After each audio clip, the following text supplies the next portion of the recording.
Olá, olá, personas! Bem-vindos ao série Stowcast. E no episódio de hoje falaremos sobre as muitas séries de Os Contos da Arcádia. Não. Não sei sobre o que eu tô falando. Desculpa, audiência.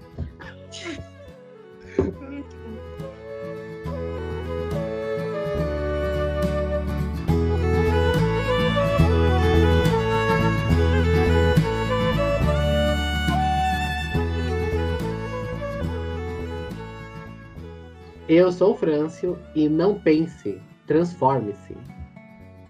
Eu sou o Osmio e agora sua causa morre com eles.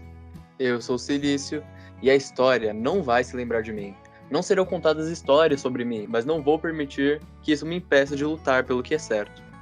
Eu sou o Luca e você carrega muita coisa sobre seus ombros, jovem Atlas.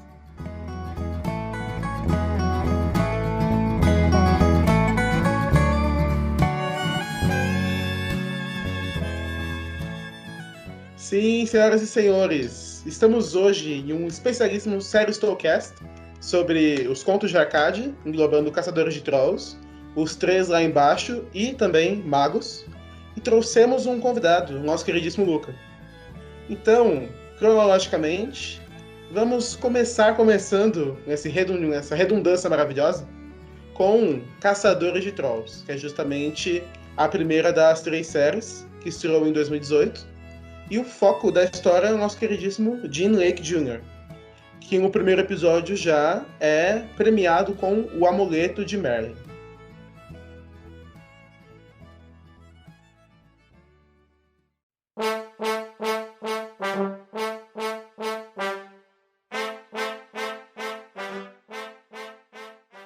Então, aí eu comecei a assistir os Contos de Arcádia desde quando lançou, na primeira semana que lançou, a primeira temporada de Caçadores de Trolls, que inclusive só tinha lançado uma parte da primeira temporada. E aí eu assisti lá e desde o começo a série me cativou, né? Porque a animação é muito boa, as lutas são muito boas e a história é tão boa quanto. Então, de começo, de primeira impressão, eu tive a melhor que eu podia esperar. Bom, eu comecei a assistir no final do ano passado. Eu já tava numa energia de querer assistir desenhos animados, então primeiro eu comecei com She-Ra, depois Voltron. E aí eu voltei a procurar coisas pra assistir e achei Caçadores de Trolls e simplesmente adorei. Eu adoro a relação que existe entre o Gene e o Bob. É uma amizade muito incrível e além de valorizar a amizade, as lutas são simplesmente perfeitas e o enredo é muito bem construído. Quem me puxou pra Caçadores de Trolls foi o Silício. Ele sempre recomenda animações. Eu assisti Avatar por causa dele. Eu também assisti... Qual nome? A gente acabou de falar, esqueci. O Príncipe e o Dragão. Inclusive vai no série Soulcast também. E eu também comecei a assistir Caçadores de Trolls. Ele assistiu uma parte e depois me falou sobre. Eu assisti depois. E é realmente fantástico. Na primeira parte, que a primeira temporada é maior, tem 26 episódios. E na primeira parte, o vilão é o nosso não tão querido assim, Gunmar. Então, querida audiência, vocês vão escutar o episódio inteiro, pelo menos a próxima meia hora, do Osmio falando Gunmar. Estamos aqui na série Stow procurando até agora de onde ele tirou que esse engenheiro, que o ninja se chama Gunmar, porque ele se chama Bular. Felizmente, o Silício também sabia disso, mas ele vai falar isso tarde demais. Já vai ter se passado umas 500 vezes que o Bular foi chamado de Gunmar, então fica aí a desculpa. Nosso querido Osmio acabou se confundindo. É filho do Gunmar. Essa família é muito criativa com os nomes. Dá pra gente ver. E assim, essa primeira parte, ela é legal porque ela introduz o universo, né? Mas ela não tem tanta complexidade, eu acho. Essa parte ficou parecendo aquelas mesas de autoajuda, que cada um conta o seu caso. Foi um pouco engraçado. Eu acho que ela tem complexidade bastante pra introduzir a série, pra introduzir a história geral da série. E eu queria levar em conta aqui, já começar falando sobre isso, sobre a comparação das séries com o livro. Porque o livro, inicialmente, só fala sobre Caçadores de Trolls, que é o livro Caçadores de Trolls, Guilherme Del Toro. E se você lê o livro, depois de assistir a série, ou antes, você começa a fazer essa comparação, você percebe o quanto a animação é boa, o quanto ela enriqueceu o conteúdo do Caçadores de Trolls. Isso é verdade, porque vários elementos que são muito... Além de eles terem trocado algumas coisas, por exemplo, que nos livros, a mãe do Jean que vai embora, quem fica é o pai. E na série eles inverteram, quem fica é a mãe, que se apaixona pelo Strinkler. Que a gente fica naquele começo, não sabe se ele é vilão ou se ele é herói, depois ele se revela um mutante e tudo mais. E também uma coisa que o livro mudou é que o livro ele começa e termina, ele não tem continuação, como o Celício diz, e eles já enfrentam o Gunmar, não tem o Gunmar. Que inclusive o Jean vê naquela cena da ponte, que é muito icônica, é o próprio A, que na verdade nos livros é fêmea, não é macho. E assim, as mudanças eu também achei muito positivas. E assim, a animação ela tem uma pegada um pouco mais infantil porque ela não é tão gore, tipo os livros. Mas isso não vejo como problema. E eles terem adicionado mais conteúdo foi muito bom. Porque, por mais que acho que os 3 lá embaixo não seja tão legal assim, as outras partes de Caçadores de Trolls, que são as outras temporadas, e Magos, que é a terceira série, são muito boas, são histórias muito legais. Então eu acho que esse transporte de mídias fez muito bem pro universo em si. E que muitas vezes você pega uma série ou um filme que foi baseado em um livro e você sente aquela decepção, né? Depois que você lê o livro, vai assistir a série ou o filme, porque muitas vezes a tela não consegue reproduzir tão fielmente, de forma tão boa quanto o livro consegue transmitir. E nesse caso é justamente o contrário. Mesmo o livro vindo antes, a série é muito melhor do que o livro.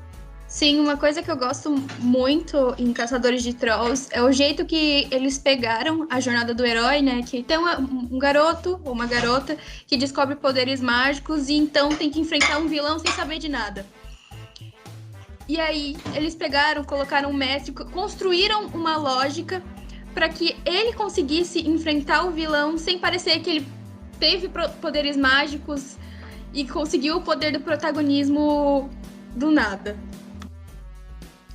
Inclusive, sobre o protagonismo, uma coisa muito legal que o Luca disse, é que no começo, esse protagonismo do Jean, enquanto caçador de trolls, ele é muito questionado, né? Porque tem um filho do caçador de trolls anterior, eu esqueci os nomes totalmente, não me julgue, a memória ela gera isso nas pessoas.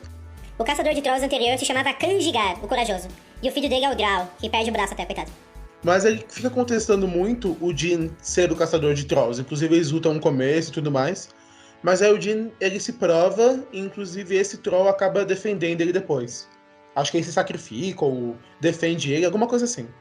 E tem um ponto que eu observei quando eu comecei a assistir, nos primeiros episódios eu já observei, que é sobre a abertura. Que a abertura dá um belo spoiler, que, tipo, no começo, né, acho que nos 4 ou 5 primeiros episódios, não aparece a Clara, não mostra que a Clara sabe do segredo do Jean. E aí na abertura ela já tá lá como uma caçadora de trolls. E aí acaba vindo aquele belo spoiler. Isso é verdade. E se eu não me engano, a abertura ela mostra o Gunmar antes dele aparecer, não é isso? Porque não tem o Angerrot na abertura, só tem o Gunmar e o Gunmar depois, não é? Sim. A abertura... Eu acho que a abertura deveria ter sido adaptada, né? Começado de um jeito e aí mudando, né? Conforme as coisas forem aparecendo. Sim, na verdade a Clara só descobre sobre o segredo deles na metade da primeira temporada. E aí só um pouco mais pra frente que ela realmente consegue algum poder pra se tornar uma caçadora de trolls. Então, outra coisa que é muito legal em Caçadores de Trolls é a peça, né? É a situação do Jean ter que dividir os dois mundos, de trolls e de humanos, dele ter que equilibrar. O ponto é que ele não equilibra com as coisas convencionais, né? Que você pensaria, ele tem que equilibrar as notas. Tem isso da escola também, mas é principalmente mostrado através da peça, que aí já entra no romance dele com a Clara. Isso é verdade. A peça ela guia essa primeira parte da primeira temporada, é bem legal, que algumas vezes é um contraponto. Dá pra ver que antes ele era muito tímido, e ele vai se desenvolvendo, ele vai melhorando na peça, melhorando como caçador. Aí quando ele tem algum problema, isso também reflete na peça. Aí, acho que uma hora ele até chega a perder o lugar pro Steve, mas se recupera depois, algo assim, etc.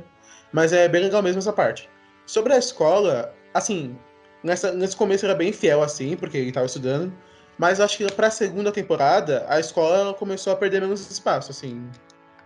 Eles foram cortando um pouco mais disso, porque também tinha menos tempo. Mas eu não vi como problema.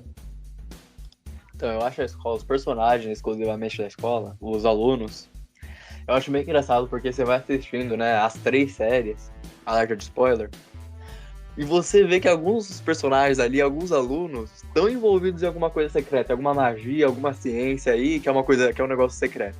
Então meio que todo mundo tem seu segredo ali e acha que ninguém sabe de nada. Não, o maior exemplo disso é a Aja e o Kel, de Os Três Lá Embaixo, que aparecem em Caçadores de Trolls, e tem o Hazeldux, Cadufax, qual é o nome do bicho, que aparece em Os Três Lá Embaixo. Então, as séries elas já vão fazendo o gancho, assim, pra emendar tudo. Outro exemplo é aquela personagem lá, que é amiga da namorada do Bob, aquela que fica só no celular. Ela aparece lá em Magos, aparece que ela tá envolvida num negócio ali de magia, de ciência. Mentira! Tem E aí, isso? Tem, ela tá envolvida num negócio assim, aparece como um easter egg, sabe? Eu não sei, eu não me lembro. Mas então, seguindo no final da primeira temporada, que a primeira temporada é essa jornada toda, do Jim descobrindo os poderes dele e tudo mais. No final nós temos que tanto o Strickler quanto o Gilmar Jr., o Gilmar, querem que ele abra a ponte de Olho à Morte, né? Que é a ponte junto com o amuleto, são elementos que transitam as 3 séries. E nisso, eu não lembro, ele abre ou não abre a ponte? Abre a ponte. Mas ele chega aí pelas Terras Sombrias nesse começo? Você diz o Jim ou o Strickler? Isso, o Jim. Não, o Jim no começo não vai pro Terras Sombrias, ele vai lá pra 3ª temporada. Mas, Luca, o que você achou desse combate que teve nesse meio de temporada entre o Jim e o Gilmar?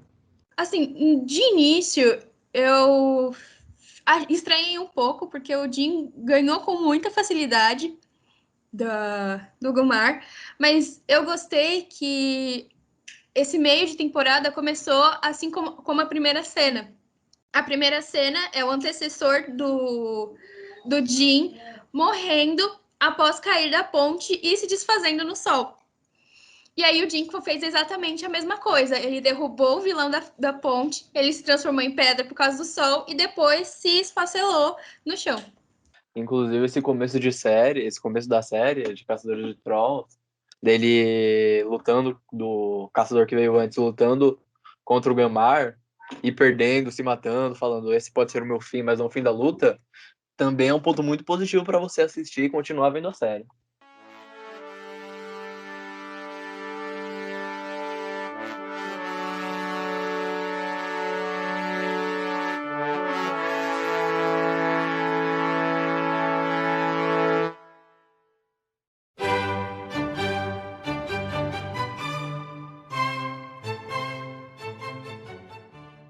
Então, audiência, agora eu vou falar. Assim, como vocês perceberam no começo, talvez não seja o maior fã, mas eu assisti o primeiro episódio para estar aqui nesse programa. E, assim, eu achei o primeiro episódio bem legal. E que nem o Cirício estava falando, essa coisa da fidelidade aos livros, etc., também deve-se ao fato do Guilherme Del Toro, ele ser o escritor dos livros, ele também ser o criador da série, né? Então tem uma correlação muito grande. E também tem toda essa questão da jornada do herói, e como que a gente vê que são elementos de histórias fantasiosas, de RPG, de contos de fada, que o Guilherme Del Toro, dá pra ver que ele gosta muito disso, né? De mudar, como fazer releituras de contos de fada, né? Que é A Forma da Água, que é o filme que ele ganhou o Oscar. Inclusive é isso também. Então tá presente aqui no Contos de Arcádia. E falando sobre o primeiro episódio, eu gostei, mas também não tive muito interesse de ir atrás. Mas, pelo que todos estão falando aqui, parece ser bem interessante.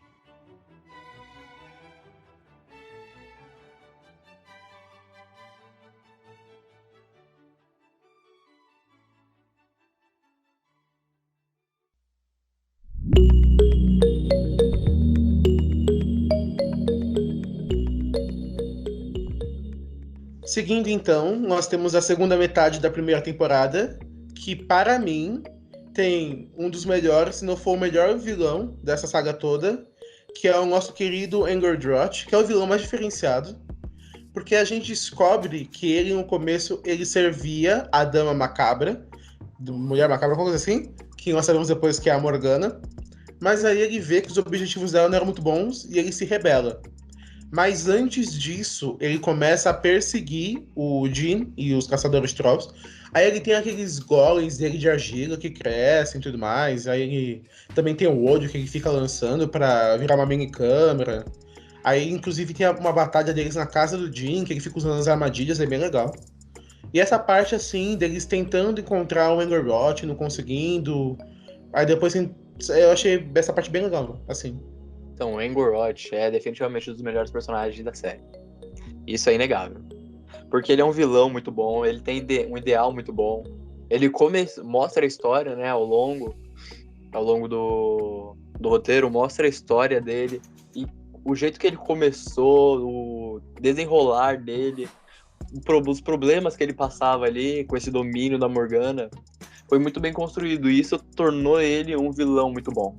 Eu simplesmente adorei a Batalha do Angerot, porque teve uma união do Jin com o Strickler, então foi de inimigos a quase amigos. E não teve, por mais que fosse o Jin que batalhasse e tudo mais, no final, de certa forma, a glória foi pro Bob, porque ele que deu o golpe final no Angerot. Ele brotou do nada e desceu a martelada na cabeça do Angerot, fazendo ele se desmanchar. Pra mim foi incrível essa cena. Não, e tem um personagem que nós não podemos esquecer de exaltar. Inclusive eu queria perguntar se vocês gostam dele ou não. Que é o falso irmão da Clara, aquele mutante. Me lembro. Então, você acha ele divertido ou acha um pouco forçado? Eu assumo que adoro o Não Henrique. Eu racho o bico com as coisas que ele faz, né? Ele simplesmente manipula a Clara pra conseguir o que quer. Fala, não, mas eu sou seu irmãozinho, você tem que fazer as coisas pra mim. E aí, de repente, ela começa a reclamar e ele se arrepende todo. Então, ele finge que não gosta da Clara, mas no fundo ele a trata como uma irmãzinha e a ama. Eu acho isso um plot twist incrível. Eu acho ele um personagem muito divertido. E eu, assim, a série, pra mim, não teria o mesmo desenrolar sem ele, né? Mas também ele não era um ponto chave ali que faria toda a diferença. Ele não é um alívio cômico tão importante, na minha opinião, mas ele é um personagem muito divertido. Mas quando eu soube que eles estavam mandando os bebês para as Terras Sombrias, eu fiquei chocado, que eles estavam sequestrando os bebês e mandando pra lá pra substituir. Esse foi um plot twist que eu achei legal quando eu vi.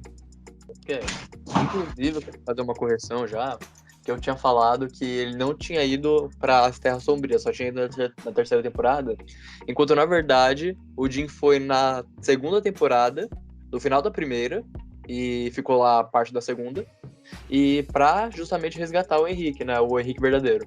Na minha opinião, essa parte da troca, né, do não Henrique, do Henrique pelo não Henrique, foi uma parte importante para construção da relação da Clara com o Jin, porque a Clara não teria se mantido perto do Jin, esperançosa que ele resgatasse o irmão dela se nada disso tivesse acontecido. Então ela simplesmente falaria, tá, ele tem um segredo, vou embora, não vou me meter nisso tudo. E também da Clara com o irmão, né, porque se isso não tivesse acontecido, o Henrique teria ficado de escanteio lá o resto da série, o resto do universo, e é isso aí, ninguém ligaria pra ele. E aí acabaria fazendo falta, né, pros críticos.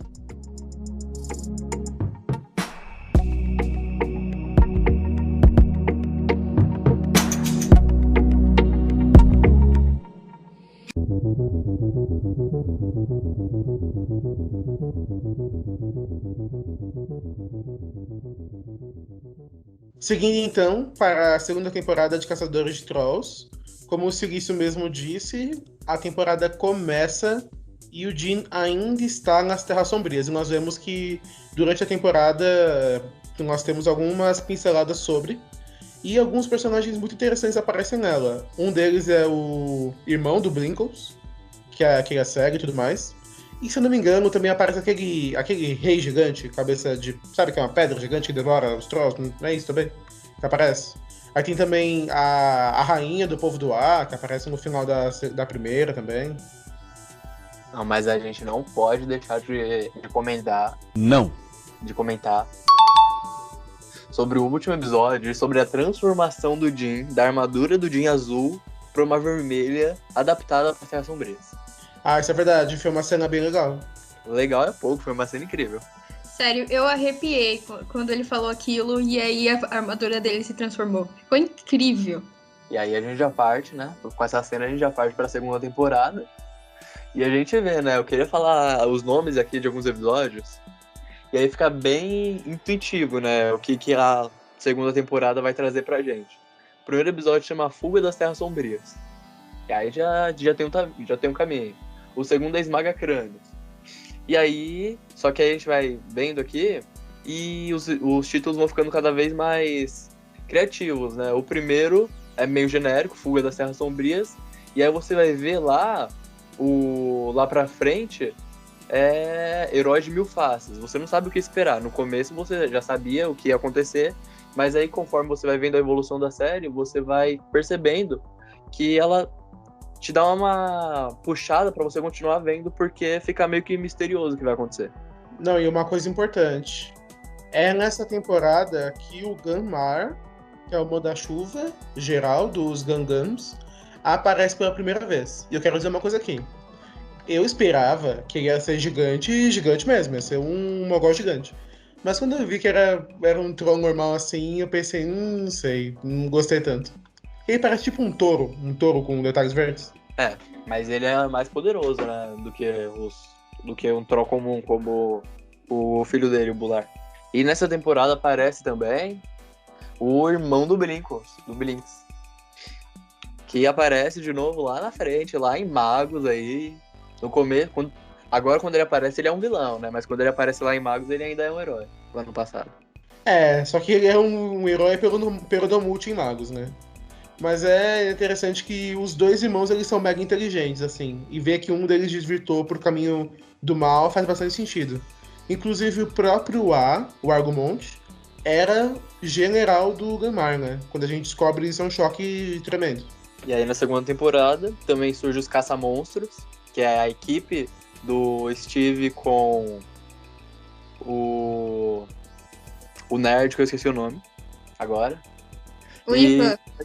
Isso, o Ivan e o Steve formam uma equipe, a equipe dos Caça-Monstros, e aí vira os Vigilantes, né? O amigo da vizinhança contra os Trolls. Eu gostei muito da construção dessa equipe, porque foi uma evolução do próprio Steve, assim, porque antes ele tratava o Ivan super mal, e aí quando surge um inimigo em comum, ele fala, não, eu preciso amadurecer e conversar com quem pode me ajudar e que vai fazer o melhor pro que tá acontecendo no momento. E até uma coisa inesperada, né? Porque quando você pensa na relação das telas de nerd e valentão, você pensa, o valentão vai oprimir o nerd. Aí o máximo que você pode pensar de uma reversão é que o nerd vai acabar sendo, no futuro, sendo o chefe do valentão. Mas aí nesse lugar aí eles viraram amigos, de fato, né? Eles formaram uma equipe juntas. E por mais que no início da amizade o Steve ainda afaste um pouco e o Ivan fala, não, mas eu não sou amigo dele, depois eles andam juntos. Em algumas cenas mais pra frente, mostra o Ivan sentado no ombro do Steve, mostrando que eles realmente construíram uma amizade nesse tempo. Isso aí realmente é uma evolução do Steve, né? Porque parece que ele sente meio que vergonha, sabe? De ser amigo do Ivan, porque ele quer manter aquele visual dele, aquela reputação dele. Mas aí ele percebe, né, que ele pode mudar a reputação dele, que ele pode mudar, ele pode ser quem ele é e ainda assim ser bem visto. E outra coisa que o Steve esconde também é que o professor de educação física é padrasto dele, né? Que também é outro plot twist sobre. E isso é uma verdade, Não, mas, ó, seguindo um pouco mais adiante na segunda temporada, uma coisa que chocou bastante, não sei se chocou muito vocês, é que agora eu lembrei o nome da rainha do povo do Argumont, é Urzur, né? E ela vai no episódio 12, ela tem um diálogo com o Vendel, que ela fala, tinha um assassino e o líder dos assassinos. Aí ela revela que ela também era uma espiã e ela mata o Vendel. E aí o Ganmar ele consegue tomar o controle do Mercado Troll. Quando eu vi que ela era uma traidora também, ela matou o Vendel, foi um choque. Isso foi um choque, me abalou, tá? Eu fiquei muito triste com isso. Porque eu já tinha ganhado confiança, ela já tinha ganhado minha confiança, sabe? Ela com o Ali já tinha ganhado minha confiança. Mas ela trair lá foi triste. E aí, inclusive, tem outro episódio muito bom de ser analisado na segunda temporada, que se chama Não Pega Bem, o episódio. Que é o Jim imaginando, revivendo a vida dele como um não caçador de trolls. E aí ele vê como é que ele viveria, né? Que ele teria uma vida normal ali. E, inclusive, nesse episódio, nessa situação, ele escolhe. Ele sabia que o amuleto estava lá e ele escolhe não pegar ali o amuleto, não ir atrás do amuleto. E aí outra pessoa pega, né? Nem lembro quem foi, mas outra pessoa pega. E ele tem uma vida normal. Eu assumo que eu derramei umas 2 lágrimas nesse episódio, porque ver tudo sendo destruído, o mundo do Jim caindo e ele desesperado, sem saber o que fazer, foi de partir o coração. Não, mas essa coisa do herói, ou a pessoa que tem o poder, pensando como seria a vida dela sem isso, é algo muito recorrente, né? Acho que um exemplo bom é Avatar, que o Aang sempre fica pensando se ele não fosse o Avatar, como seria a vida dele, se ele não tivesse fugido, etc. Então, foi bem legal ver isso em Caçadores de Trolls também. Porque ele sente muita responsabilidade pelos poderes que ele tem, pela força que ele tem e o fardo que ele carrega. E aí, o mundo dele tá desabando, ele não tem muito o que fazer, e isso abala muito mais ele porque ele justamente é o herói, né? Ele é quem foi destinado pelo amuleto a salvar todo mundo. E aí, se ele não consegue, ele entra em desespero e entra numa situação dessa, de entrar num sonho que é a vida dele sem o amuleto, sem esse fardo. Nesse episódio, eu também dá pra ter um pouco mais de noção do poder que o Merlin tem, porque depois você descobre que ele tá enfraquecido e ele tá apagado, e mesmo assim ele consegue recriar uma realidade alternativa onde as coisas que o Jim fez não acontecem. Então, é incrível o que ele conseguiu. Não, e desde cedo a gente já vê o Merlin como o miserável que ele é, né? Porque coitado do Jim, coitado de todo mundo. Se ele quisesse ajudar de verdade, ele não teria ficado brigando esse tempo todo. Eu sempre visualizava o Merlin como uma figura master, sabe? Ele era o top do top. Mas aí chegou em Magos, aí a personalidade dele foi um tanto surpreendente. Não, nem precisa de magos. Na terceira temporada, que ele já vem com aquela fala pro Jim, que tem toda aquela questão da transformação do Jim também e tudo mais. Que quando eles acordam o Merlin, ele, sabe, não dá nem bola, nem agradece. Então dá pra ver, desde Caçadores de Trolls, como que o Merlin é.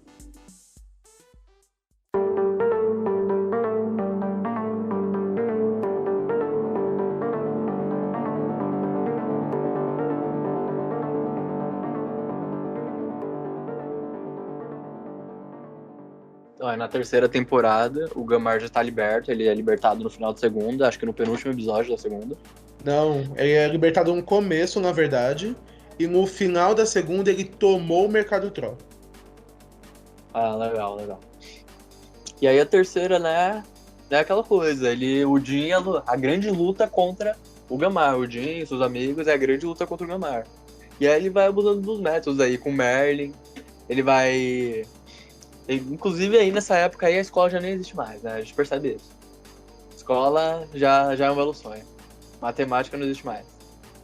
E quem aparece também, que vale lembrar, são aqueles trolls verdes que gostam do Bob, né? E da dança dele, do balacobaco. Não, e também tem aqueles trolls que inclusive eles partem pra procurar ajuda, né? Que é algo bem comum, assim. E aí esses trolls verdes aceitam ajudar eles, mas tem o lado que nega, que é daquele troll, que é tipo um troll vulcão, que ele fala, se o Gamar tá aí, então eu vou ficar quieto na minha, é isso aí. E aí ele e o povo não vão pra luta, inclusive. Mas eles conseguem esse reforço, mas se eu não me engano, esses trolls verdes, eles apareceram anteriormente, e aí eles só foram atrás de novo. Porque se eu não me engano, eles libertaram uma troll verde, que era a líder, ou a mais forte, algo assim. E aí, como retribuição, eles ajudam depois. E aí nessa temporada também já tem as especulações, as teorias de quem são aqueles irmãos ali, né? Os irmãos dos três lá embaixo. Porque eles ajudam um dia a conseguir algumas coisas meio inviáveis, né? Como um raio numa garrafa. Isso é verdade. Em comparação aos links que os contos de Arcadia sempre dão em seguida, esse foi muito maior do que o link que teve de magos com os três lá embaixo, né? Porque foi um episódio inteiro, não um episódio inteiro, acho que foi na verdade um episódio inteiro quase, pra que eles conseguissem esse bendito raio. E aí o Jin não, e a menina, eu esqueci o nome dos irmãos reais lá, eles ajudam a gente... Ei, a Ágil Kel. Exatamente. Eles ajudam e a gente não entende muito bem ainda o que eles são e tudo mais. Sempre tem aquela dúvida aí, né? Mas tinha a teoria do Ivan, que já foi proposta em Caçadores de Trolls, deles serem aliens. E aí, eu particularmente fiquei tipo, aliens eu não sei se são, mas é alguma coisa tanto parecida. E a gente tem que falar também, com grande pesar no coração eu digo que isso aconteceu, que é a transformação do Jin para um troll. Essa foi uma parte que me abalou mesmo. Quando a armadura mudou e tudo mais, achei legal. Mas a parte que eu pensei, nossa, que sacanagem, foi quando ele teve que se transformar. Tem aquela cena da banheira, ele refletindo, lembrando sobre a vida e tudo mais. Foi bem triste essa parte. E, Luca, o que você achou dessa transformação do Jin? Nem foi tanto a própria transformação, mas a preocupação da mãe dele. Porque ela já tinha passado por tanta coisa encarando isso. Ela primeiro ela descobriu tudo, vendo o filho quase ser assassinado por um monstro de pedra. Depois ela esqueceu tudo e relembrou por um passe de mágica, a memória dela voltou e ela descobriu primeiro que o cara que ela gostava e abandonou ela era um troll e voltou a descobrir que o filho dela era um caçador de trolls. E aí ela decidiu, não, vou contar para os pais dos amigos dele, que também são caçadores, e o Jin simplesmente desacreditou ela por um tempo. E ela ficou realmente magoada com isso, dá para ver que ela ficou magoada. E depois o filho dela se enfia no banheiro e desaparece. Então, essa parte da mãe dele foi um negócio que pegou muito. Foi bem triste, abalou bastante. E eu achei também que o Jin ele ia voltar e tal no final, né? Até um final bonitinho. Mas na verdade não, né? Ele fica assim mesmo. Eu também acreditei nisso, de que não, o Merlin tá errado, ele vai voltar, vai viver uma vida feliz com a Clara e com o Bob, vão ter outros encontros duplos que não vão dar errado. Errou! Mas foi tudo uma grande ilusão. Bom, pelo menos isso ajudou bastante para que eles vencessem a batalha e contra o Gambá e contra a Morgana, com a ajuda já do convertido Angoroth, que já tá ajudando eles. E a batalha que aparece da Morgana, inclusive eu queria ressaltar aqui sobre o flashback que teve, o flashback com a magia que o Marlene mostrou, sobre a batalha Olha a Morte. E aí esse flashback deu mó hype, né? Tipo, qual é essa batalha da Morte? Nossa, parece mais coisa. E aí você vai ver Magos e aparece realmente a batalha da Morte, de como que foi. E aí mostra essa referente, tipo, Magos é no passado, mas tem a nostalgia de Caçadores de Trolls que na verdade acontece no futuro. E sobre essa batalha, A Noite Eterna, complementando o que o Seguício disse, mostrar o flashback foi legal, inclusive também foi uma chamada em Magos, porque mostra essa batalha diferente, mas mostra. E a Morgana é uma personagem que foi legal eles terem mostrado um pouco mais sobre ela depois. Porque inicialmente ela é muito uma vilã preto no branco, né? Porque ela quer destruir, ela quer se vingar do Merlin e tudo mais. Ela é muito poderosa, aí tem aquela mão verde dela, que a gente não sabe porquê. Não tem nada sobre o Rei Arthur ainda. Mas nisso ela faz a Noite Eterna, junto com o Gumar. Se eu não me engano, o Gumar tá planejando trair ela, alguma coisa assim. Me corrijam se eu estiver errado. E primeiro eles derrotam o Gumar, que a gente pensava que era a grande ameaça esse tempo todo, mas na verdade era a Morgana. E só depois que eles conseguem derrotar a Morgana. O Gilmar tava tentando trair a Morgana, ele queria todo o poder pra si, né? Com um grande imperador. Uma coisa que eu não gostei muito nessa batalha final foi o momento redenção do Angoroth. De repente, o Jin fala, não, você já foi uma boa pessoa e agora você tem que se redimir com todos que você salvou. Eu acho que não bateu muito com todo o personagem que foi apresentado no resto da animação. Não fez muito sentido. Ele foi atrás da Morgana para conseguir mais poder apenas porque ele queria ser mais poderoso. É isso que se transparece durante as temporadas. Eu concordo também que foi algo muito em cima da hora. Talvez tivesse sido melhor se eles tivessem feito durante a terceira temporada. Mas fazer, assim, na hora da batalha, vem lutar com a gente, vem pra rua, não deu muito certo. Na verdade, eu vi de uma forma diferente. O que eu visualizei assistindo a série, né, desde quando o Engord apareceu, a criação dele, mostrou que ele queria o poder para conseguir salvar o vilarejo dele, que estava em crise. Aí ele queria o poder para poder deixar tudo em ordem de novo. Só que aí ele caiu no bait da Morgana, e aí ele conseguiu o poder, só que ele ficou preso a Morgana. Ele não conseguiu ajudar o vilarejo dele. E aí por isso que ele ficou com a Morgana todo esse tempo. Não é porque ele simplesmente queria ser o vilão, né? Queria mais poder. E aí ele acaba achando o meio de se libertar ao longo. E aí ele acaba se libertando, né? E aí chega no final, só que ele ainda tinha aquela dúvida, né? Sobre que caminho seguir. E chega nesse final, ele decide lutar diretamente contra a Morgana, acabar com a Morgana. Bom, de qualquer maneira, o final foi muito bom. Eu considero que acho que foi a melhor batalha, que teve todos aqueles efeitos especiais, show-offs da Morgana jogando magia, etc. Eles vencem ela, tem um final feliz na medida do possível. E aí, no final, eu pensei, vai ficar tudo bem agora. Mas tem mais um plot twist, que o Jean e a Clara, eles vão embora pra ir pra outro lugar, pra fazer outras coisas, e eles deixam o Bob pra trás. Isso eu achei um pouco de vacilo, coitado do Bob.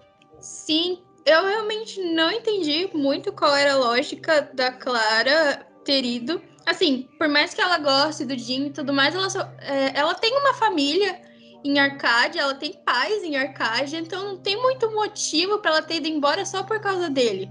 Tudo bem, ela ficou sem poderes? Ficou. Mas antes ela não tinha. E o Jim faz sentido ele ter ido embora, porque agora ele não pode mais andar no sol, então ele não poderia conviver com as pessoas de Arcádia. Então, a Clara ter ido embora, pra mim, não tem o menor nexo. Eu também achei que não fez sentido, mas eu acho que eles fizeram isso só pra não separar o casal, né?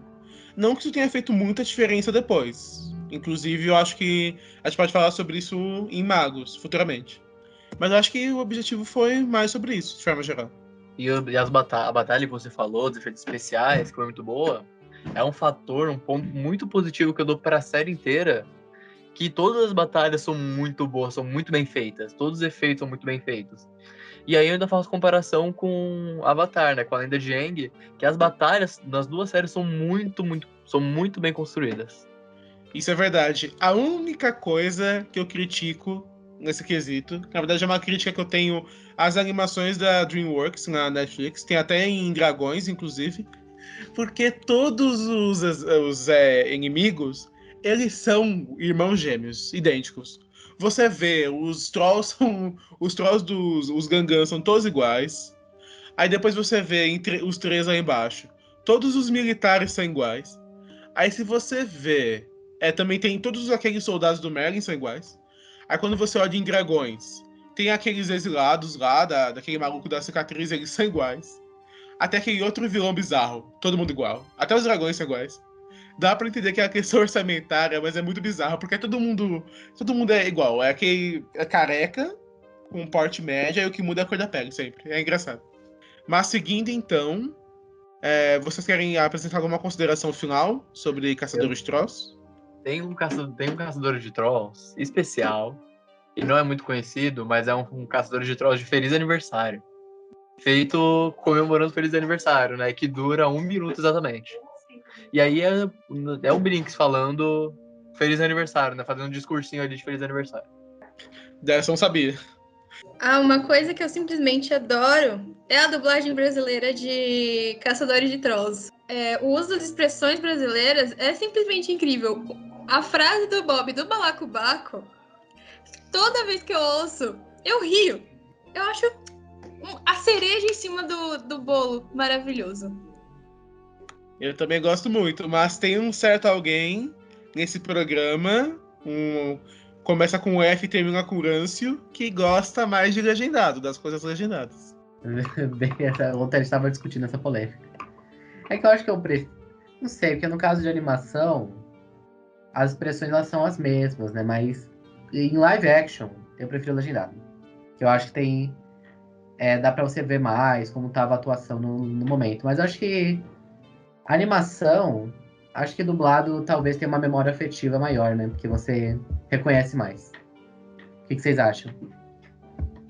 Eu concordo.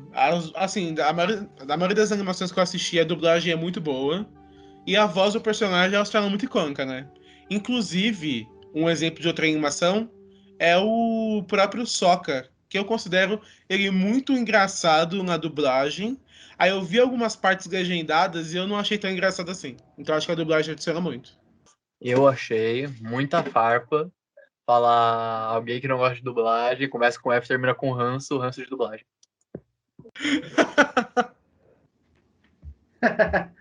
Francio Rancio. Haters, tá aí, pronto, já a declaração.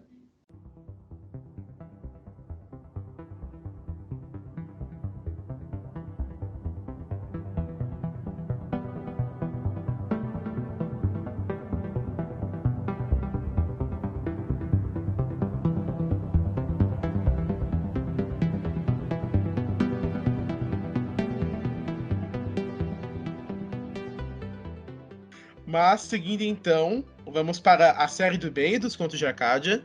Na minha opinião, é a pior, ou a menos melhor, de uma forma meio bizarra de se dizer, que são os três lá embaixo. Já começa por esse título curioso, né?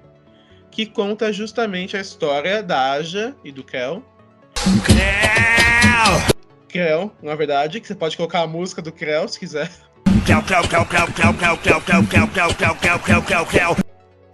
Sempre que eles falam o Krell, eu lembro disso. Que sim, eram ETs esse tempo todo. Tem que dizer uma coisa. Pra mim, ETs e Trolls no mesmo universo são coisas muito diferentes.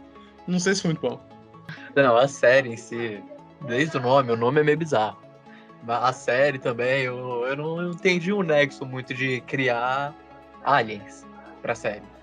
Mas o que fez a série ser divertida, de todo modo, foi um personagem glorioso. Varvatos Vex vai te dar uma morte gloriosa. Esse jargão do Varvatos é muito bom mesmo. Esse personagem é o que torna a série inteira divertida, que faz você continuar assistindo. Outra coisa também que é muito boa da série são os eventos compartilhados com Caçadores de Trolls. Inclusive a primeira temporada, já dando um salto pra gente voltar depois, a primeira temporada, ela inclusive acaba, a batalha que tem do Varvatos contra os mercenários, daquela ordem bizarra, é ao mesmo tempo que a batalha contra a Morgana, se não me engano. Então dá pra ver que o Aja e o Krell. Sempre que eu falo Krell, eu não consigo levar a sério. Eles apareceram mais pro final de Caçadores de Trolls. E assim, sobre a história, sobre a premissa, ela é bem fácil, assim. Você consegue ver. Eu acho que deve ter outra obra sobre. Em resumo, eles são de um planeta, que eu não lembro o nome, mas isso não sei se é muito relevante. É um povo azul, brilhante. Tipo de um povo de leão.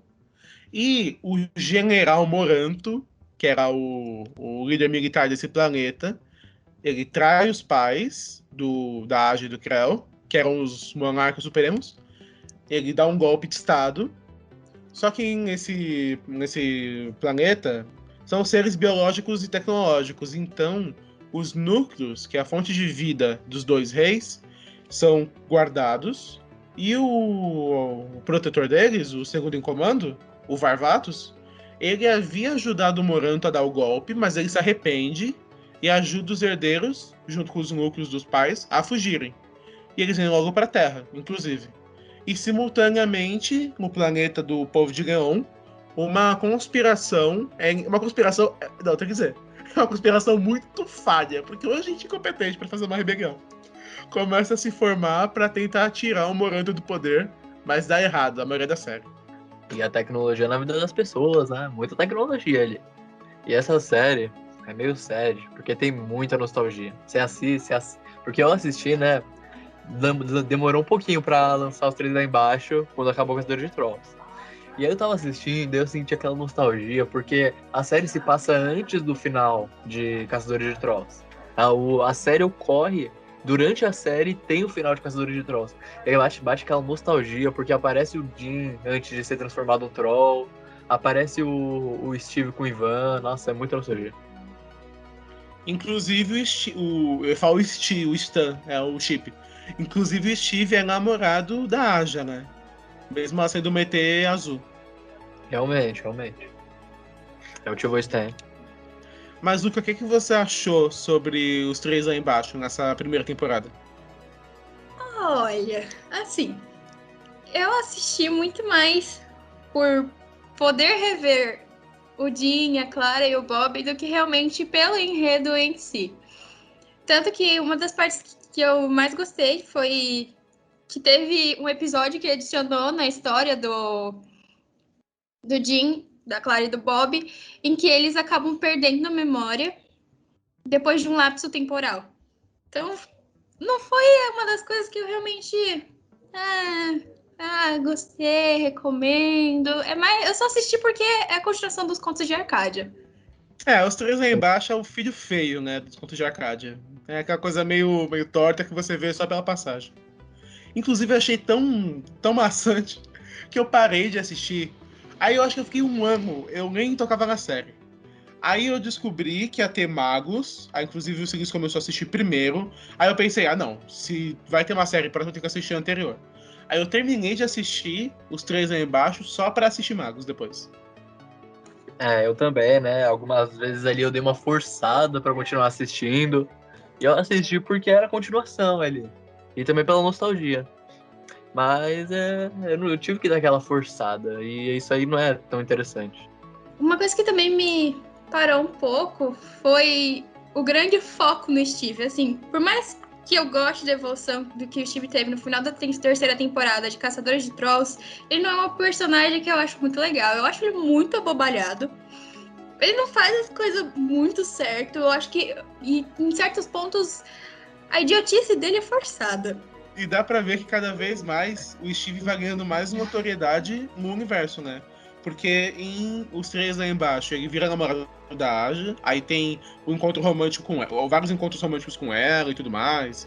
Aí quando ele descobre que ela é uma ET que brilha no escuro, ele mesmo assim continua gostando dela, aí tem aquele choque inicial.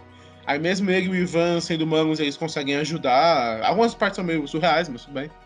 E aí depois em Magos, ele ainda vai junto com eles na aventura. Aí eu pensei, precisa mesmo do Steve, gente? Porque o Bob, ele era, assim, o alívio cômico. Aí depois eles tiveram que adicionar um novo alívio cômico, eu não sei. Então, o Steve ser um bobalhão, eu acho que faz parte mais da personalidade dele. Porque antes, na primeira temporada, ele tem aquela máscara, né? Aquela máscara de valentão. E aí, conforme a história vai passando, ele tira aquela máscara e mostra a verdadeira personalidade, que é uma personagem bobalhão. Só que fica muito, eu achei que ficou muito forçado, principalmente em Magos, porque, tipo, eles estão no meio da guerra ali, da guerra de Camelot, e ele tá fazendo piada. Isso eu achei muito forçado.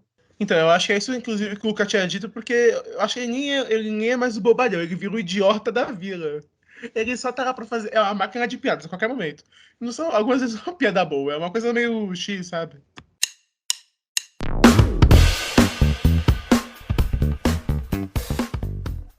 E seguindo em Os Três Lá Embaixo, a primeira temporada acaba justamente em sincronia com a batalha final de Caçadores de Trolls. E a segunda temporada é a última de Os Três Lá Embaixo.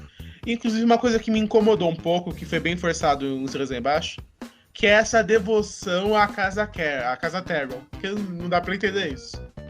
Mas já emendando pro final da série, que não é uma série muito boa, nós descobrimos depois por que a Terra foi escolhida como o destino da família real, que a gente vê que há 1000 anos atrás os pais da Age do Creel desculpa, não resisti, eles Oi? Por séculos e meio. Que eles usam essas medidas bizarras que não querem dizer nada. Eles voltaram pra Terra, eles vieram pra Terra e deixaram aquela pedra, sabe o que era aquilo? O núcleo do malandro, o núcleo do balacobaco com um Kanjigar, que parece Kanjika, que é o caçador de trolls anterior ao Dean. E aí tem aquele final que eu achei meio forçado, que o Morant, ele tipo vira um deus intergaláctico, que ele vira aquele mongol gigante, mas é um deus que peronomútil, não tem muito poder. Mas no final eles fazem uma mega arma, conseguem destruir o Moranto. Aí tem aquela parte que eles tentam ir nas memórias dos pais deles para descobrir sobre tudo isso, justamente. Mas eles conseguem destruir o Moranto, que eles abrem um portal, aí chega uma frota do planeta Babalu, que é o planeta deles, Que tem aquela coisa meio Vingadores Ultimato, mais ou menos. Que tem aquela frota chegando e tudo mais.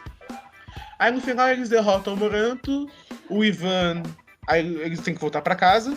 A Aja e o Steve se separam, mas não é permanente. E o Ivan vai junto, que é um plot twist. Que ele vai pra aprender como embaixador de paz e tudo mais. Eu lembrei o nome do planeta, é o Aquiridium 5. Isso, é verdade. Mas Planeta Babalu é muito melhor. Planeta Babalu.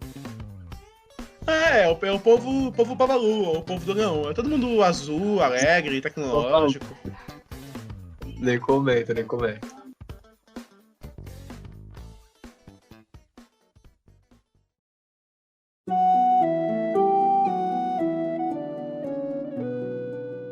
Mas enfim, passando para a próxima série, para a próxima continuação do universo, temos Magos, que é o fim de Contos de Arcádia. Magos tem só uma temporada, tem só 10 episódios, não vai ter continuação. É o fim do universo fechado. E não vai ter continuação? É confirmado isso? Acho que não vai ter não, porque já teve o desfecho. E eu não sei se foi proposital, mas o Caçadores de Trolls tem 3 temporadas, os 3 abaixo tem 2 e o Magos tem 1. Não sei se foi proposital, é uma pirâmide. Essa análise. Não, e cada uma saiu um ano seguido. Acho que foi combinado, né? Foi acertado isso. Deve ter sido, porque é uma coincidência muito legal, muito divertida. Assim, os 3 aí embaixo podia ter sido só uma temporada de 8 episódios, tipo uma minissérie, mas tudo bem. E nós temos Magos, que eu, assim, particularmente, eu gostei. Algumas coisas, quando eu vi o trailer, eu fiquei hypado pra ver o que era. Mas, assim, eu pensei... É que eu acho que eu tinha uma visão diferente. Algumas partes, eu pensava que a série ia ser mais. Assim, foi boa, não quer dizer que ela foi ruim, mas eu pensei que ela ia ser mais grandiosa ainda. O que você achou sobre, Luca? Eu adorei a série, eu fiquei realmente decepcionada, porque teve poucos episódios, eu assisti, assim, rápido, por causa da expectativa que eu tinha criado. Porque a gente vê, né, porque a gente vai assistindo, aí já vai pensando, tá, Caçadores de Trolls, top de linha, top de mercado, aí os 3 aí abaixo, né... Aí lança Contos de Arcádia, assiste aquele trailer ali, super maneiro, já fica todo no hype, já espera, vai voltar a fama do Caçadores de Trolls, vai voltar aquela magnitude. E aí você assiste, não é tão magnífico quanto, mas não tá no nível dos 3 aí embaixo, tá numa média ali, tá legal, é divertido, entendeu? É interessante assistir. Inclusive eu também assisti muito rápido, e aí quando acabou eu falei, tipo, mas já acabou? Não, mas você me lembrou agora, essa sua associação me lembrou. Novamente eu puxo o Francio, que tá escutando esse papo todo, o que ele deve estar compreendendo. Que eu lembro quando o Game of Thrones ia sair, que o Francio fez a seguinte a analogia. A 4ª temporada foi boa, a 5ª ruim. A 6ª boa, a 7ª ruim. Ou seja, a 8ª ia ser boa. O que você vai dizer sobre isso, Francio? Isso foi o tombo, né? Foi o tombo de toda a sociedade. Porque essa lógica não fez nenhum sentido, porque a 7ª foi ruim. É que tá caindo desde de lá. Na verdade, a 6ª foi tipo um respiro. E essa analogia é que eu acho que eu tava tentando me proteger pra tentar gostar. Foi tão ruim que, vendo o retrocesso, eu penso, nossa, realmente eu estava tentando me enganar, mentindo pra mim mesmo. Mas pra mim esse não é exatamente o caso de Magos, porque a série é divertida, a série é muito legal, é legal de se assistir. Você não enjoa de assistir, não dá aquela forçada como aconteceu nos 3 aí embaixo. E, inclusive porque são poucos episódios, né? Mas... E porque não tem ETs azuis na sua tela. Só um, na verdade. E porque aparecem os episódios de Caçadores de Trolls, aparecem personagens de Caçadores de Trolls, aparece o Jim, aparece a Clara, eles são personagens que estão muito presentes ali em todos os episódios. É a pura nostalgia, inclusive a nostalgia da Batalha e a Morte. Não, inclusive sobre os personagens, que o Luca tinha falado que pra ele não fazia sentido, da Clara não ter ido, eu fiquei com medo durante a temporada, porque, na minha opinião, tava rolando um clima entre a Clara e o o Raiban, o menininho, o mago, isso. Hazel Duke, qual é o nome dele? É Dux o nome dele. Eduxe? Duxie. Não, Dux é o dragão. Luca, você lembra o nome do menino de cabelo preto? Assumo que não. Vamos chamá-lo de mago, então, é isso. Mas eu achei que ia ter alguma coisa entre eles, mas aí não acontece. Mas eu acho que se a Clara tivesse ficado no final da primeira temporada, talvez eles tivessem ficado juntos agora. Eu acho, não sei. Mas Magos começa justamente com... Nós vemos esse aprendiz, que ninguém sabe o nome, vamos chamar de Scadufax, que é o nome do cavalo do Gandalf, que ele tinha aparecido no final de Os Três Lá Embaixo. Foi um link um pouco mais singelo, se nós compararmos o de Três Lá Embaixo em Caçadores de Trolls. Mas nós descobrimos que ele é um mago, não só isso, ele tem centenas de anos. E aí tem aquele companheiro dele, que a gente acha que é só um gato com asas, mas na verdade é um dragão. E nós descobrimos que ele é um aprendiz do Merlin. Aí no começo nós já vemos ele usando algumas magias e tudo mais. E nós vemos que tem aquela ordem arcana que depois vai pra Camelot, não é isso? Que eles estavam atrás daquela fadinha da natureza, se não me engano. Isso aí. Aí depois disso Aí antes disso, se não me engano, nós sabemos, o Bob vai junto, inclusive, e nós sabemos que o Jean, junto com o Blinkle, estava com algum tipo de problema, tinha acontecido alguma coisa. E aí ele é levado até o Merlin, e nós vemos que entrou um fragmento de um treco zoado que... Enfim, entrou bem acho que um amuleto, quando ele tá na armadura, e ele tá com risco de vida. Aí o Merlin, ele deixa o Jean naquela, tipo um cristal gigante. E aí ele ia tentar fazer alguma coisa, mas ele disse que não tinha muita esperança. Aí vem aquela ordem arcana. Aí o Steve tá lá, eu não lembro porquê, não lembro qual é o contexto. Porque o Steve é bem whatever. Aí entra aquela ordem arcana, que é muito estilosa. A nave deles é uma cabeça gigante, isso tem o seu respeito. Que tem os poderes lá de gelo e fogo, que faz aquela mega bomba. Destrói a Camelot voadora. E aí a solução deles é viajar no tempo para impedir tudo isso. Mas eles acabam viajando séculos no passado para o período de Camelot, quando o Arthur ainda era vivo e Camelot não voava. E aí nós temos a história se desenvolvendo a partir disso. Eu queria interromper aqui e falar que o nome dele é Heather Dux. É verdade, Heather Dux. É um nome bem bizarro. Mas a gente não pode esperar também nomes atuais, né? Pensando em eras passadas, pensando em Camelot. Cirício, então, fale um pouco para nós como que foi o começo deles em Camelot, que nós descobrimos coisas bombásticas. Então, o começo da série corre que você falou, o Osmio, e aí ela vai seguindo com vários pontos, né? Porque a série vai seguindo com episódios individuais que vão formando a narrativa, vão formando o roteiro como um todo. E aí aparece como quando eles vão pra Dama do Lago, e aí aparece tem um episódio exclusivo, eu acho que tem um episódio exclusivo só pra falar que quando eles estão na frente da Dama do Lago, quando eles estão no portão lá, e outro pra falar de quando eles estão dentro. Mas nós também temos um plot twist muito interessante, que é que a Morgana era, na verdade, irmã do Arthur, que ela era boa antes, e era aprendiz do Merlin. Luca, o que você achou quando você descobriu isso? Assim, eu tô acostumada com os livros que eu leio, né? Sempre o vilão, ele era uma pessoa boa, e aí acontece alguma coisa no passado dele pra ele se transformar em alguém ruim. Então, foi um choque, sim, mas no final, já vi outras vezes, então tá tudo bem. E uma coisa interessante também, complementando com o que o Cirício disse, é como que Magos pega alguns elementos dos contos do Rei Arthur, justamente, e adapta para o universo do Caçador de Trolls. A Dama do Lago, inclusive, que é aquela criatura mega gigantesca, que, se eu não me engano, o Steve escolhe libertar ela, não lembro quem escolhe, enfim. Mas dá pra ver que o Merlin tava fazendo um sistema de escravidão com ela, coitada.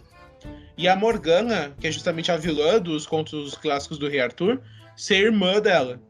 E uma coisa que é muito interessante é que eles tentam, nessa primeira parte da temporada, mudar, garantir que, porque eles zoam o passado. Aí eles tentam mudar para que o passado tente se mantenha. Mas eles erram, é tipo vídeo cacetadas, porque cada vez eles erram mais e vão prejudicando a coisa mais ainda. Então, é o Rizardux que decide libertá-la.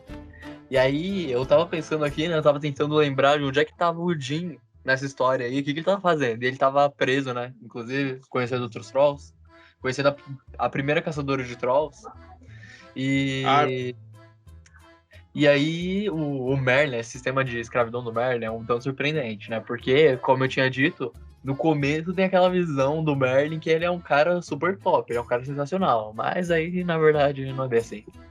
O Merlin não presta meio centavo, ele só é poderoso, por isso que ele conseguiu subir na vida. Mas se fosse para depender do carisma dele, ele tava lascado. Isso é uma verdade. E uma relação interessante que foi apresentada, justamente que o Silício falou, é que quem dominava a mata era o Ganmar. E, assim, o Ganmar, ele não combina muito com esse ambiente rural, porque ele no meio da floresta é muito deslocado, coitado.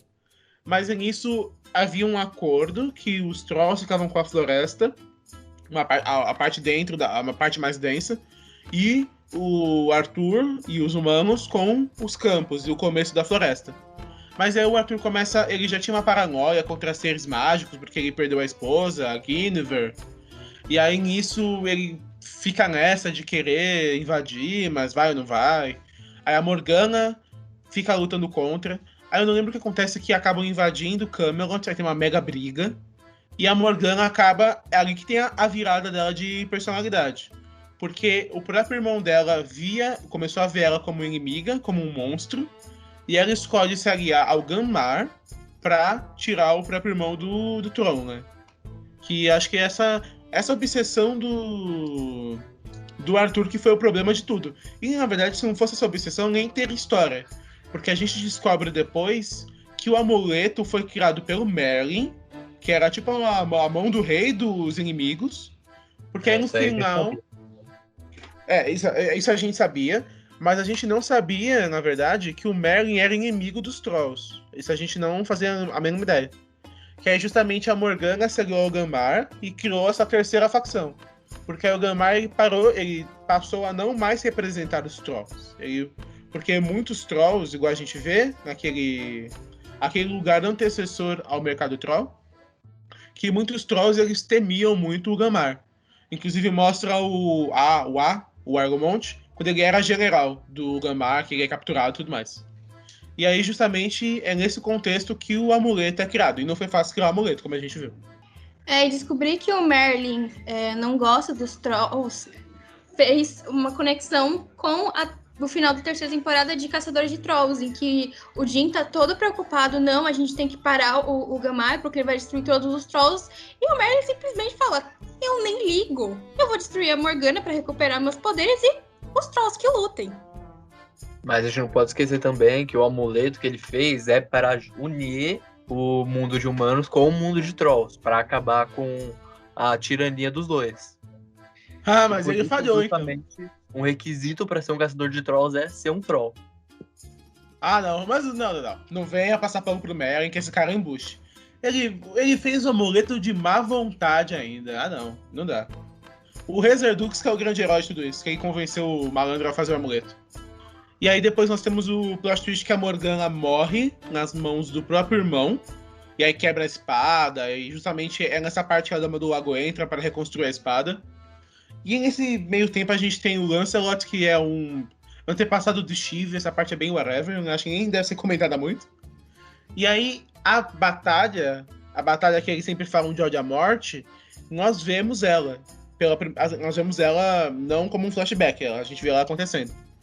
E aí mostra justamente o que tinha sido mostrado na primeira temporada, que era o Merlin lutando contra a Morgana.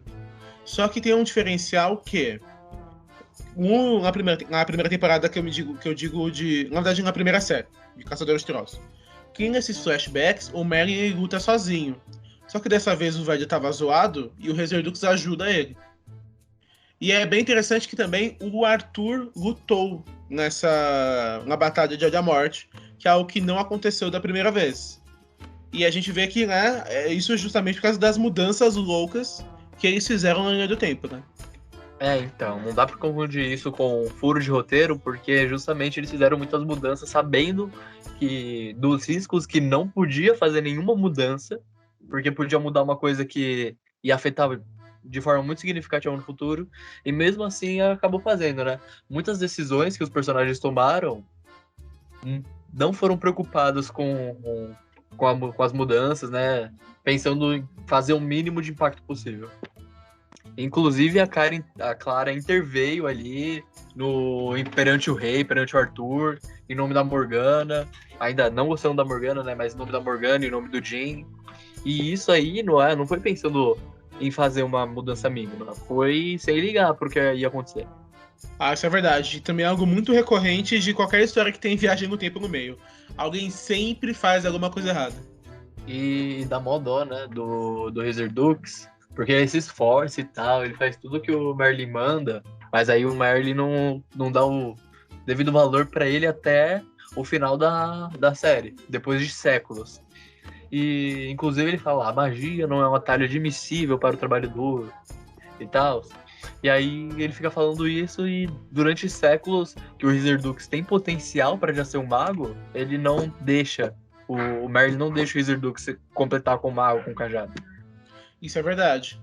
E depois que eles voltam para o presente, que eles já alteraram algumas coisas, mas no final deu certo, nós temos um plot twist, por quê? Tinha aquele trio parada dura da Ordem Arcana, que era o Cavaleiro, a menininha do gelo e o menininho do fogo. E aí nós descobrimos que o Cavaleiro era o Arthur zumbi. Que inclusive ele revive a Morgana do futuro, a que já morreu 1 milhão de vezes. Ele traz ela mais uma vez. Luca, quando você descobriu isso, o que você achou? Isso sim foi impactante. Porque, assim, um personagem, você nunca espera que um personagem que foi vencido, foi embora, assim, já tá tudo encaixadinho, terminado, e aí ele volta. Aí você fica... Meu Deus, como assim? E fica bem, meu Deus, como assim, justamente pra Morgana, porque é a história da Morgana, né? E meio que traz à tona isso, depois de muito tempo, traz à tona isso, e mostra que ainda tem um desfecho. E também, no Caçadores de Trolls, a Morgana é datada, né, como a gente já falou, como uma super vilã, mas na verdade, quando aparecem magos, quando aparece no passado, a construção da história dela não foi mostrada de uma forma para ela se tornar a vilã tão consagrada que como ela é referida em Caçadores de Trolls. A história que passam dela mostra que ela é uma vilã, teoricamente, mas ela não é aquela vilã que é falada.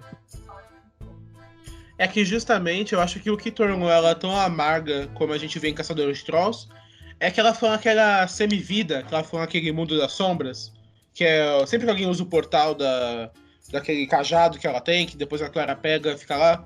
Porque, assim, pelo que eu entendi, ela ficou todos esses séculos lá, e quando ela volta, ela quer a vingança, justamente. Porque, como você falou, Silício, em Magos, no passado, ela é só uma pessoa que ela não tá cega pela raiva igual o irmão dela.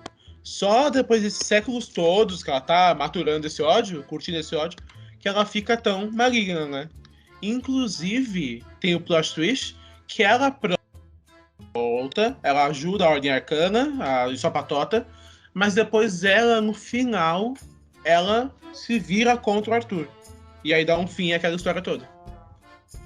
Então, mas aí cabe o tempo que ela ficou presa coube exatamente pra ela acabar fazendo o que ela fez em Caçadores de Trolls no final. E não porque ela ficou cultivando aquele ódio, mas porque foi uma falta de informação. Ela defendia os Trolls, só que quando ela defendia os Trolls lá no passado, ela defendia o lado do Gambár. E o lado do Gambár ficou ultrapassado já. Só que ela ficou presa ali por tanto tempo que ela não percebeu que o lado do Gambár ficou ultrapassado e que tinha outros Trolls pra ela defender. E aí por isso que ela foi lá e lutou ao lado do Gambár e não contra ele.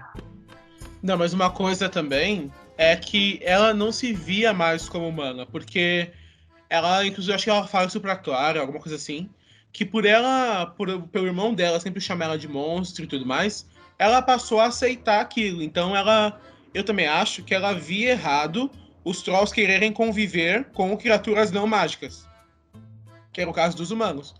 Então eu acho que isso é mais uma justificativa pro que ela fez. Não sei se é certa, mas é uma justificativa. E Não, aí... Pode falar. Eu acho que não é bem assim dela ser um monstro porque ela acha diferente, porque ela pensa diferente. Eu acho que ela aceitou se tornar um monstro para ela conseguir o que ela acha certo. E não que necessariamente ela não é um monstro porque ela pensa diferente. Ela é um monstro porque ela se tornou um monstro para cumprir o que ela acha certo. Mas falando em monstro, um personagem que se torna um é o Jean. E pra mim, essa foi a parte mais chocante de Magos, que é quando ele vira aquele troll gigante. Jean, né? Porque pra mim o Jean, se encontrasse numa situação dessa, ele mentalmente aí eu consegui se livrar dessa aí como um bom protagonista. Mas aí a gente se toca que ele não é mais o protagonista. O que você achou sobre isso, Luca? Eu achei chocante, e você? Ai, eu adorei aquela cena. Eu arrepiei todinho. Nossa, sei lá. De certa forma foi uma evolução pra ele, se tornou um pouquinho mais poderoso. Então eu adorei. E aí depois nós descobrimos que aquela fadinha verde do começo do primeiro episódio, ela fazia parte da Ordem Arcana, mas ela não concordou com o que a patota dela estava fazendo e ela foi embora. E aí o Krell aparece mais uma vez, ar sua graça, e nós temos a batalha final, que é perto da escola. Que é justamente, tem a Morgana, ela se mata e mata o Arthur junto. E, se eu não me engano, a Ordem Arcana, ela desiste, né? Não é alguma coisa mais ou menos assim? E aí, nessa batalha final, o Merlin morre e o Hizerdux ganha o seu cajado. E eu queria perguntar, qual é a desse cajado, né? Porque não é muito mais fácil conjurar poderes da mão, não precisa de um cajado. É que eu acho que o cajado dos magos Os Contos de Arcádia é tipo a varinha do universo de Harry Potter. Ela canaliza o poder. Eu acho meio bizarro, né? Tipo, inclusive o dragão lá, ele arrisca a vida ali enquanto tá teleportando, fazendo um salto temporal. No começo da série ainda, ele se arrisca a vida pra pegar o cajado do Merlin e devolver pra ele. E, tipo, ele não pode criar outro cajado? Não sei. Eu acho ainda meio bizarro isso, eu não consigo entender bem. Mas foi muito legal o Hizerdux ganhar o seu cajado, ganhar os seus poderes defensivamente, né? Como se fosse seu certificado de mago. E aí ele luta contra a Morgana, ele ganha a batalha. E aí, justamente, o último conflito que a série mostra é do Jean maluco, o Jean Troll, que aí ele consegue se humanizar de novo. Mas nós temos o plot twist, se não me engano, isso acontece sim, que o amuleto é destruído. Então ele não volta a ser um troll normal, ele volta a ser humano. Mas ele volta a ser humano e ele não é mais caçador de trolls, porque não tem mais amuleto. Assumo que eu já esperava algo assim, do amuleto ir embora, porque no momento em que não tem mais quem salvar, não precisa de equipamento de salvamento. Então, o amuleto ia ficar lá decorando o Jean pra nada. Mas é um negócio que bate uma tristeza, bate uma série, uma bad, porque é o amuleto, né? É o caçador de trolls, aí não tem mais. E é o Jean, pelo menos o Jean voltou à normalidade, só que eu acho que o Jean não vai se sentir completo dali pra frente não sendo mais caçador de trolls. Porque agora o perigo, ele, assim, a gente vê no final, que acho que é o gancho, mas durante esse programa eu parei pra pensar e faz sentido mesmo, o Conto de Arcádia ter acabado de vez. Que aí nós temos, que dá pra ver que o Hezerdux, ele junto com aquele dragãozinho e a menininha da natureza, estão se escondendo pelo mundo, fugindo da Ordem Arcana, que ainda quer ela de volta.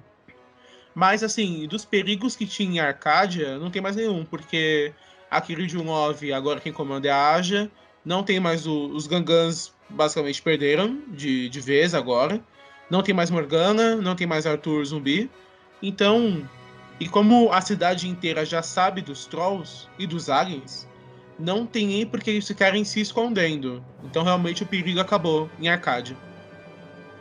É o desfecho, né? E a cidade realmente ter aceitado os Trolls é muito legal, entendeu? Porque eles podem conviver ali juntos, embora não à luz do dia. E eu acho que no mundo real não seria bem assim não, hein? Ah, eu também acho que não seria. Um exemplo disso é... Acho que é um filme com Will Smith, que ele é um ET que vem pro mundo, eles ficam tipo em uns guetos na Terra. Eu acho que seria mais isso, assim, eles seriam uma população mega excluída, que teriam que ficar em campos de concentração, alguma loucura assim. Eu também imagino isso, porque assim, os humanos não aceitam os próprios humanos, imagina um ser mágico, bizarro, e que tem uma história em que eles já comeram humanos, então não ia rolar muito certo. E a Clara, gente? A Clara de cabelo branco, de franja branca. Ah, que acha que o poder corrompe ela, não é isso? É. No final acabou nada feijoada, né? Mas assim, mesmo com os três lá embaixo sendo um pouco mais abaixo, com uma piadinha cretina, os contos de Arcádia são muito bons. E assim, mesmo que esse seja o fim, valeu muito a pena assistir tudo isso. Com certeza. Recomendo esse universo pra todo mundo, inclusive os três aí embaixo. Mas, de todo modo, vamos partir pro nosso quiz? Vamos.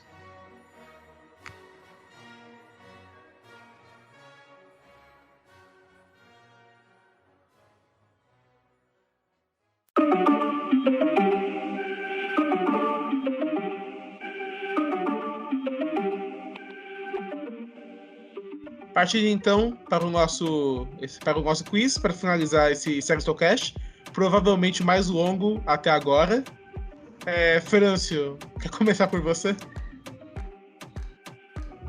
Então vamos lá. Vamos ver se vocês conseguem acertar de quem é esta frase. Relembrando, não pense, transforme-se. Certamente que essa frase é do Brincos Galadriel.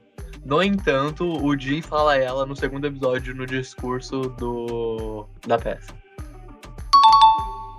Só por causa dessa argumentação, eu vou com o Jim, vou no Blinkos também. Muito obrigado. Sim, essa argumentação foi um tapa na cara.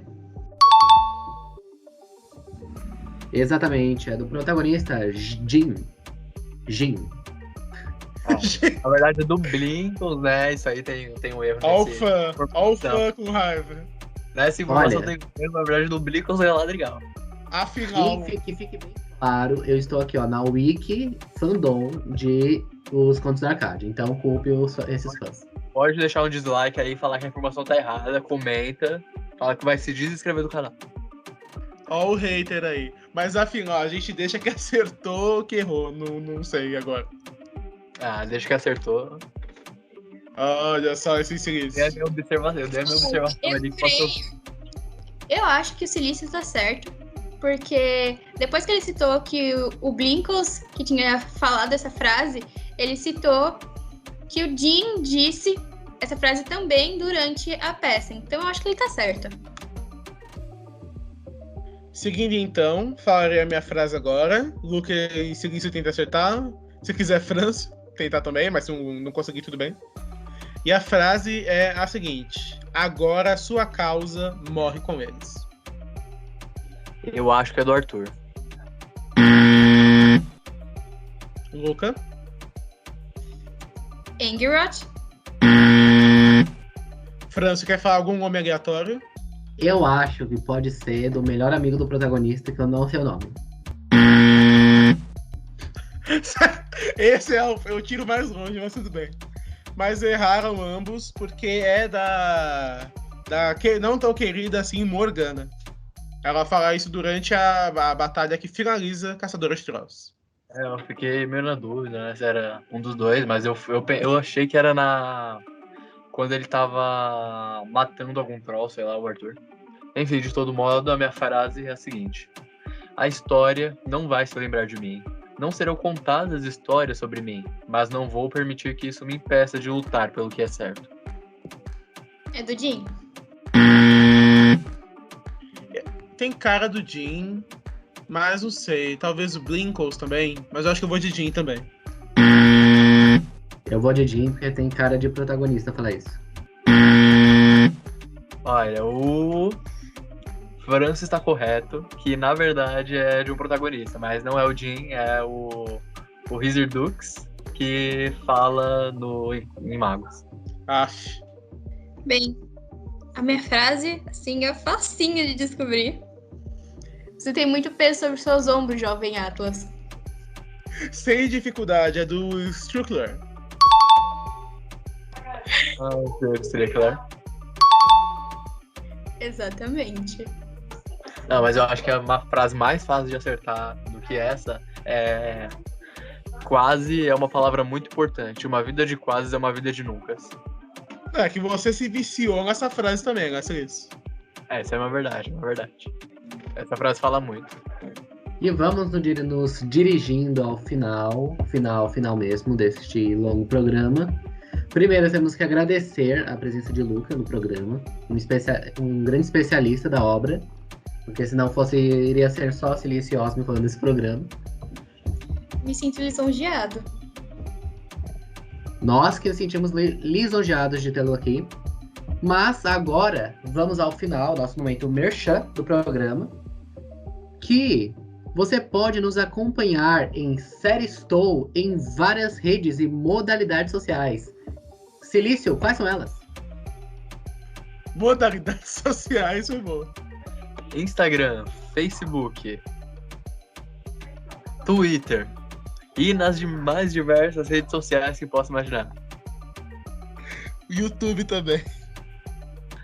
Exatamente. Eu sei que você, espectador, você ouvinte, pensou nessa primeira rede social quando eu comecei a citar. Deixa essa daí pra... E o Silício nem esqueceu, do YouTube não. Não esqueci não. Mas enfim, Osmio, onde que os nossos ouvintes possam nos contatar para falar sobre o que eles acharam de Contos de Arcádia? Caso quiser adicionar alguma teoria, alguma sugestão, alguma crítica, mande-nos um e-mail em seristou@gmail.com, seristou sem acento. E Frâncio, dê as honras. Finalize com as honras, na verdade. Então vamos lá, a grande frase. E você deveria estar maratonando. Ué!